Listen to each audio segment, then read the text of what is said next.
اور ڈاکٹر امتیاز جاوید خاکوی صاحبہ آپ کی سمت آئیں گے اور ہمیں امام علی مقام امام حسین رضی اللہ تعالیٰ عنہ اور آپ کے رفقا میں جو عبادت کا جذبہ نظر آ رہا ہے اور جو مقام عبادت نظر آ رہا ہے کہ نماز کی یعنی پابندی، یہ بھی ایک کربلا کا پیغام ہے ان کی جانب سے کہ تلواروں اور نیزوں کے سائے میں بھی آپ نماز ادا فرما رہے ہیں.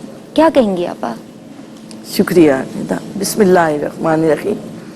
اللہ رب العزت نے نماز کا حکم دیا اور فرمایا الذین یؤمنون بالغیب ویقیمون الصلاۃ ومما رزقناہم ینفقون. وہ لوگ جو ایمان لائے اور نمازوں کو جنہوں نے قائم کیا اور اللہ کی راہ میں جو کچھ اللہ نے عطا کیا وہ خرچ کرتے ہیں. آپ غور کریں تو یاد الہی کی مختلف صورتیں ہیں. جیسے آپ نے بھی ذکر کیا ذکر کا، تو دیکھیں ذکر اذکار کرنا بھی یاد الہی ہے، تلاوت قرآن بھی یاد الہی ہے، نماز بھی یاد الہی ہے، اطاعت الہی بھی یاد الہی ہے. سبحان اللہ. اور اللہ رب العزت کی اطاعت میں حق کی خاطر کھڑے ہونا بھی یاد الہی ہے. اور اللہ نے فرمایا کہ جن لوگوں نے کہا کہ قالوا ربنا اللہ ثم استقاموا، جن نے کہا ہمارا رب اللہ ہے، پھر اس پر استقامت اختیار کی. آپ کو واقعی کربلا میں اور اس میدان کربلا میں وہ سارے رنگ نظر آئیں گے یاد کے جو اللہ نے بیان فرمائے ہیں. ذکر اذکار بھی، نماز بھی، اطاعت بھی اور استقامت بھی، حق کے لیے کھڑا ہونا بھی، حق کے لیے جان دینا بھی، یہ ساری صورتیں یاد الہی کی ہیں. پھر آپ دیکھیں تو نماز پڑھنے کا نہیں، نماز اقامت کا حکم آیا، قیام کا. اور ایک جگہ قرآن مجید میں ارشاد باری تعالیٰ ہے قل انما اعظکم بواحدہ ان تقوموا للہ، کہ ایک نصیحت ہے اور وہ کیا ہے؟ اللہ کے لیے کھڑے ہو جاؤ. جی. اور پھر اللہ فرما رہا ہے الذین یذکرون اللہ قیاما وقعودا، واہ واہ واہ. اللہ کا ذکر کرتے ہیں کھڑے ہو کر بھی، بیٹھ کر بھی.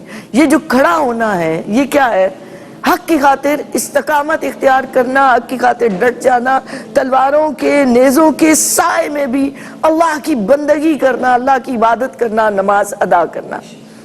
پھر آپ دیکھیں تو نمازوں کو مسجدوں تک محدود کرنے کی سازشیں آج بھی ہو رہی ہیں کہ نماز فقط مسجد تک رہے.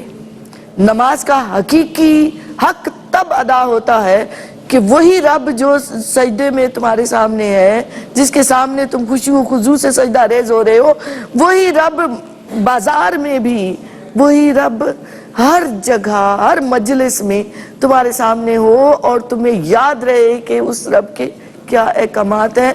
اس نظام صلاۃ کو معاشرے میں نافذ کرنا ہر مومن کی ذمہ داری ہے. سبحان اللہ. بے شک. جس کے لیے امام حسین علیہ السلام اور آپ کے رفقا کھڑے ہیں، وہ نمازیں بھی ادا فرما رہے ہیں ان تلواروں اور نیزوں کے سائے میں.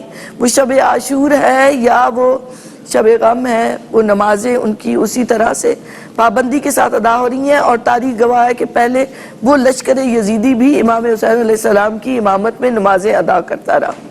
نماز آپ نے اس قدر پابندی کی. روز اس دن 9 محرم الحرام کو جب یزیدی لشکر چڑھائی کرنے کو تیار تھا تو ایک رات کے آپ حضرت عباس نے مہلت مانگی، اور اس میں کیا حضرت امام حسین علیہ السلام فرما رہے ہیں کہ میں نماز ادا کروں، میں اس رات میں دعا استغفار اور نماز میں مشغول رہنا چاہتا ہوں. تو نماز کا ایک جو فریضہ ہے وہ نظام صلاۃ کا نفاذ ہے جو اس وقت جس کے لیے حضرت امام حسین علیہ السلام کھڑے ہوئے ہیں. دوسرا فریضہ جہاد ہے، حق کی خاطر باطل کے سامنے ڈٹ کر کھڑے ہونا، اپنی جان تک کی پرواہ نہ کرنا. امام حسین علیہ السلام کو دیکھیں، آپ نے اپنے بیٹوں، بھانجوں، بھتیجوں سب کو قربان کیا اس دین کے لیے.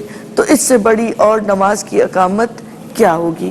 تو نمازیں وہ ظاہری ان کی بھی پابندی رہی. نماز کی اقامت کا ایک اور مفہوم یہ ہے کہ ایسی مداومت ہو، ایسی ہمیشگی ہو کہ آپ کو سولی پہ بھی چڑھایا جا رہا ہو تو آپ کو نماز کا وقت آ جائے تو آپ کو سجدے کی تانگ ہو، تڑپ ہو کہ میں نے اللہ کی بارگاہ میں سجدہ ریز ہونا ہے. وہ سارے رنگ میدان کربلا میں نظر آتے ہیں. یہ پیام کربلا بھی ہے کہ نمازوں کو قائم کرو. سبحان اللہ. نمازوں کو فقط پڑھنا نہیں ہے بلکہ نمازوں کو قائم کرنا ہے. اور قائم کرنے سے مراد یہ کہ انفرادی سطح پر بھی، اجتماعی سطح پر بھی، گھروں کے اندر بھی اور معاشرے میں بھی وہ نظام نظر آئے، وہ اللہ کی بندگی کے رنگ نظر آئے۔ سبحان اللہ۔ تو جناب نماز پہ قائم رہنا اور نماز کو قائم کرنا اور کروانا، یہ بھی پیغام کربلا ہے۔